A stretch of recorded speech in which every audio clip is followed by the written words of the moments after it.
झेप मराठी, आरसा महाराष्ट्राचा। धुळ्यात ठाकरेंच्या शिवसेनेला लागली गळती। माजी आमदार शरद पाटलांपाठोपाठ आणखी दोघांचा राजीनामा। ललित आणि हरीश माळी यांनी केला जय महाराष्ट्र। धुळे शहरातील ठाकरे गटाला पुन्हा एकदा राजकीय झटका बसला आहे।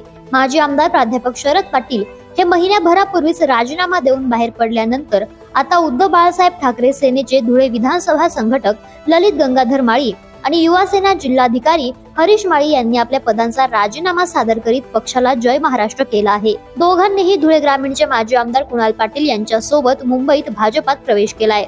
ललित माळी यांनी आपला राजीनामा पक्षप्रमुखांकडे थेट सादर केलाय, तर त्यांचे लहान बंधू हरीश माळी यांनीही युवा सेना जिल्हाधिकारी पदाचा राजीनामा दिला असून त्यांनी राजीनाम्याचे कारण वैयक्तिक असल्याचं नमूद केलंय। मात्र या दोन्ही बंधूंनी आज 1 जुलै रोजी मुंबईत माजी आमदार कुणाल पाटील यांच्या सोबत भाजपात प्रवेश केलाय। आगामी महापालिका निवडणुकीच्या पार्श्वभूमीवर त्यांचे हे पक्षांतर झाल्याचं बोललं जातंय। अशाच वेगळ्या आणि ताज्या बातम्यांसाठी पाहत रहा झेप मराठी, आरसा महाराष्ट्राचा। संपादक प्राध्यापक अनिल चव्हाण, धुळे।